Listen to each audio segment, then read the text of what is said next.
안녕하세요. 저는 정민석입니다. 올해 59살이 된 도배사입니다. 불과 4년 전까지만 해도 저는 대기업 물류자회사에서 총무팀장으로 일하던 평범한 사무직 회사원이었습니다. 하지만 지금은 매일 아침 일찍 일어나 도배 현장으로 향하는 기술자가 되었습니다. 많은 분들이 궁금해 하실 것 같습니다. 어떻게 55살에 사무실 책상을 떠나 도배칼을 들게 되었는지, 그리고 그 선택이 제 인생을 어떻게 바꾸었는지에 대해 이야기해 보려 합니다. 14년간 다니던 회사에서 저는 나름대로 안정적인 삶을 살고 있었습니다. 월급 430만 원의 상여금까지 더하면 연봉으로는 나쁘지 않은 수준이었죠. 아내와 함께 서울 근교 34평 아파트에서 대학생 아들과 딸을 키우며 평범한 중산층의 삶을 살았습니다.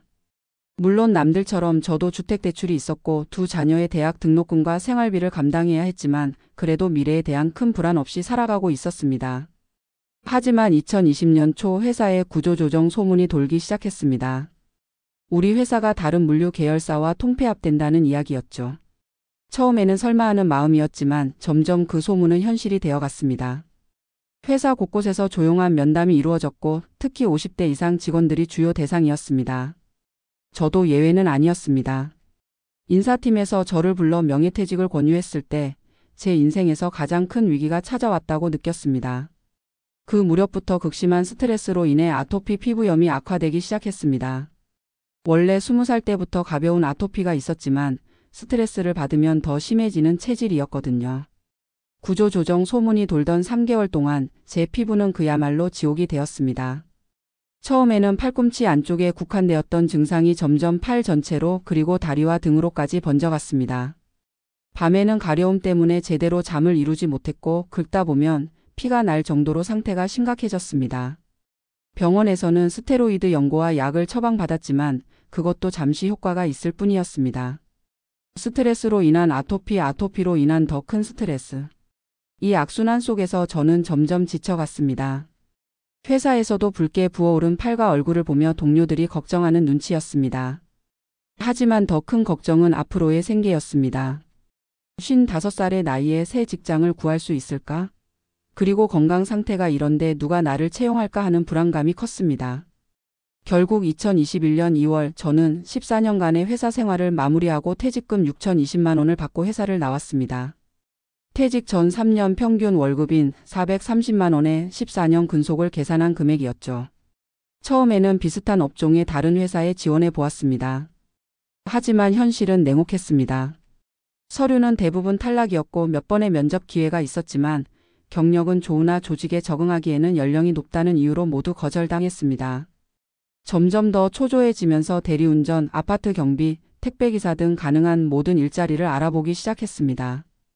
하지만 대리운전은 밤샘 업무가 많아 건강상 부담이 컸고 아파트 경비는 월급이 너무 적었으며 택배기사는 이미 포화 상태라 진입하기 어려웠습니다. 내 나이에 내 상황에서 할 수 있는 일이 정말 없는 걸까 하는 절망감이 밀려왔습니다. 그러던 어느 날 우연한 기회가 찾아왔습니다. 오래된 벽지를 교체하기 위해 집에 도배사를 불렀는데 그분이 바로 김기술 도배사였습니다.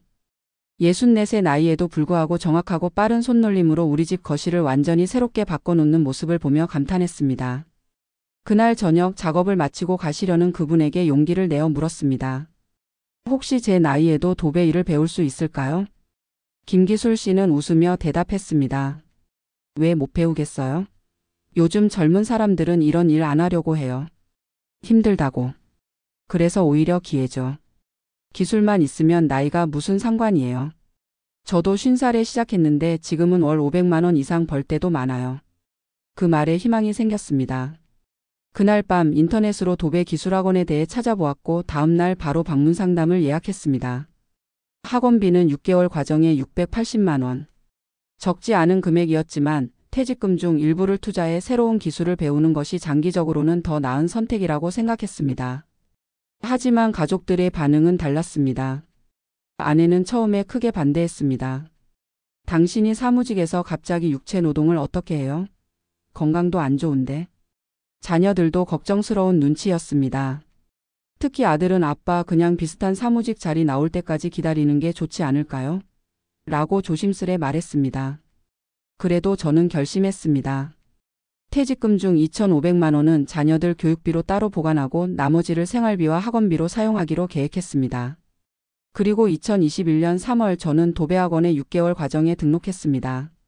학원 첫날 저와 비슷한 연령대의 수강생들을 만나 조금 안심이 되었습니다. 다양한 배경을 가진 분들이 있었는데 특히 기억에 남는 건 53살의 전직 택시기사 김영호 씨와 51살의 전직 은행원 박정희 씨였습니다. 우리 셋은 금세 친해져서 서로 의지가 되었습니다. 훈련 과정은 생각보다 훨씬 힘들었습니다.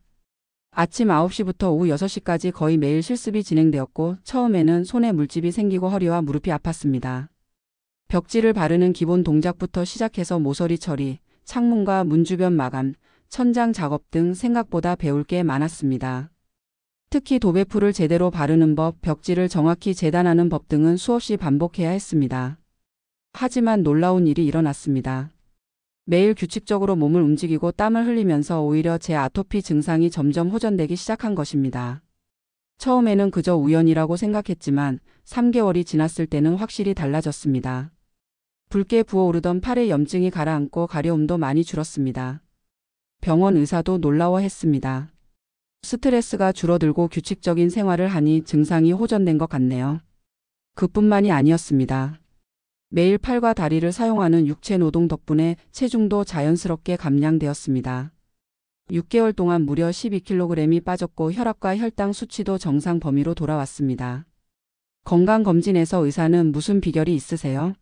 라고 물을 정도였습니다. 학원 생활 중에 가장 큰 수확은 새로운 인맥이었습니다. 동갑내기 훈련생들과 함께 점심을 먹으며 정보를 교환하고 서로의 고민을 나누었습니다.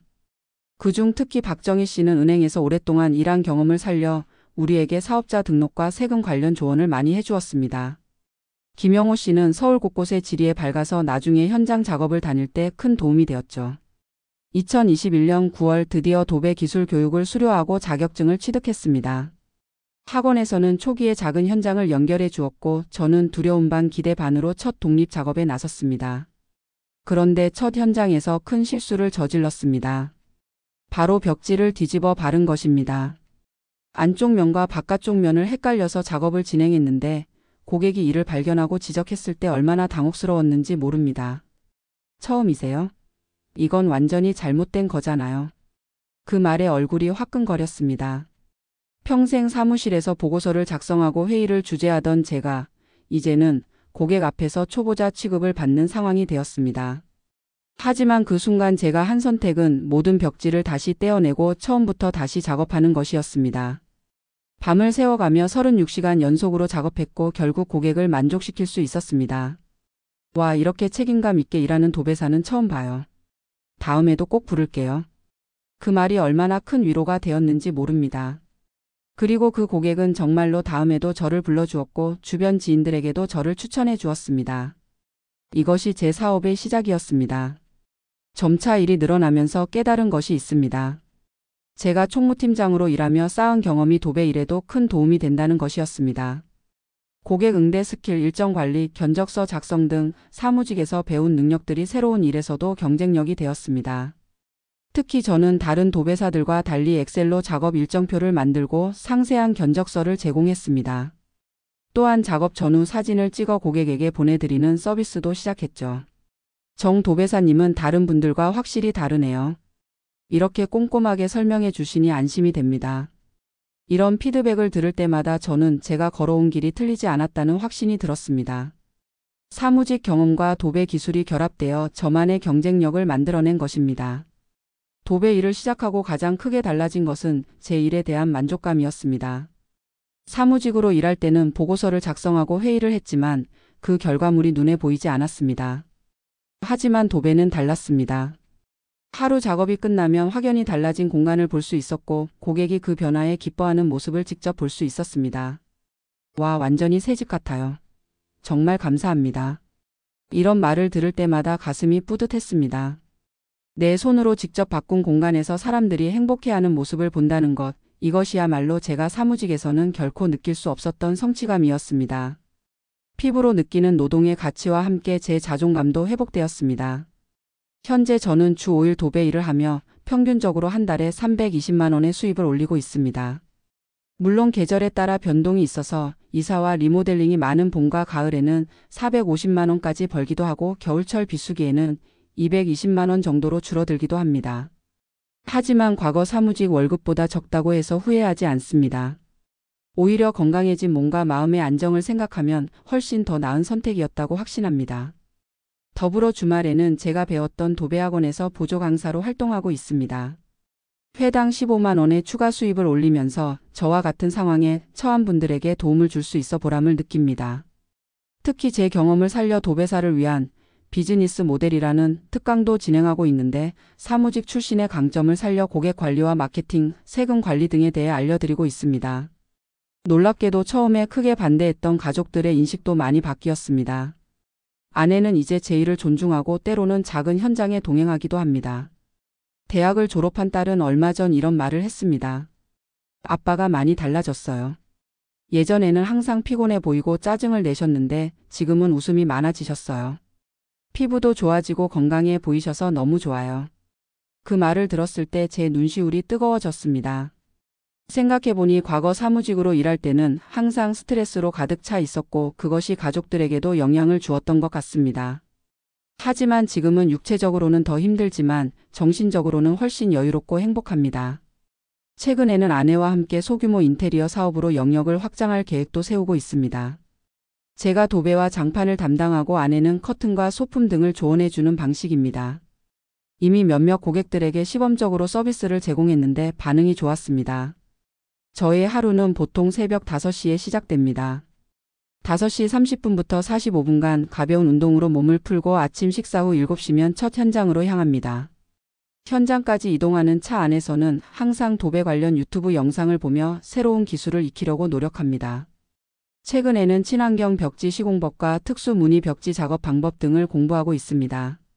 현장에서는 고객의 요구에 따라 작업 방식을 달리합니다.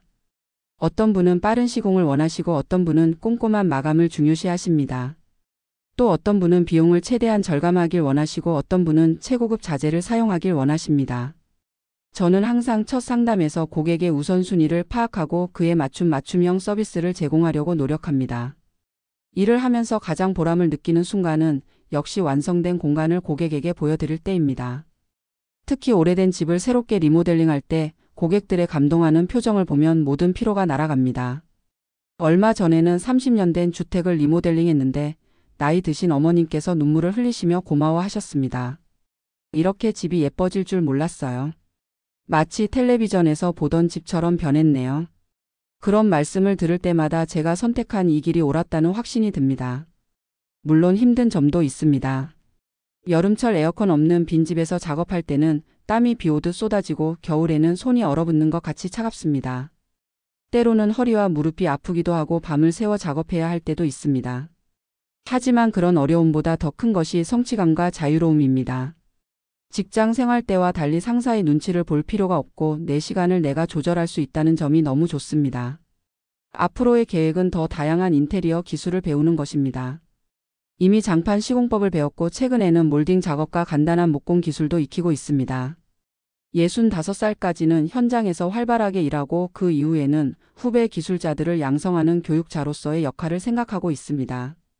국민연금은 65살부터 받을 수 있는데 예상 금액은 약 140만 원입니다. 여기에 제 일로 벌어들이는 수입을 더하면 노후에도 안정적인 생활이 가능할 것 같습니다. 특히 건강이 좋아진 것이 가장 큰 자산입니다. 아토피는 90% 이상 호전되었고 규칙적인 생활 덕분에 수면의 질도 좋아졌습니다. 지금 50대에 퇴직을 앞두고 불안해하시는 분들께 제가 드리고 싶은 말씀이 있습니다. 퇴직금도 중요하지만 그보다 더 중요한 것은 새로운 시작을 위한 용기입니다. 나이 들었다고 경력이 없다고 체력이 약하다고 미리 포기하지 마세요. 우리 나이에도 새로운 것을 배우고 시작할 수 있습니다. 특히 요즘은 기술직의 인력 부족이 심각해서 오히려 기회가 많습니다. 육체적 건강과 정신적 만족감의 균형을 찾는 것이 진정한 노후 준비라고 생각합니다. 돈만 많이 모으고 건강을 잃으면 소용없고 건강하더라도 하고 싶은 일이 없다면 그것도 불행합니다. 저는 도배라는 새로운 일을 통해 두 가지 모두를 얻은 행운아라고 생각합니다. 마지막으로 가장 중요한 것은 편견을 버리는 것입니다. 내 나이에 할 수 있는 일은 없다라는 생각, 사무직에서 육체 노동으로 가면 실패한 것이라는 편견, 이런 것들이 우리를 가장 제한합니다. 저는 55살의 인생의 두 번째 챕터를 시작했고 지금 59살의 나이에 제2의 전성기를 맞이하고 있습니다. 여러분도 용기를 내어 새로운 도전을 시작하시길 바랍니다. 감사합니다.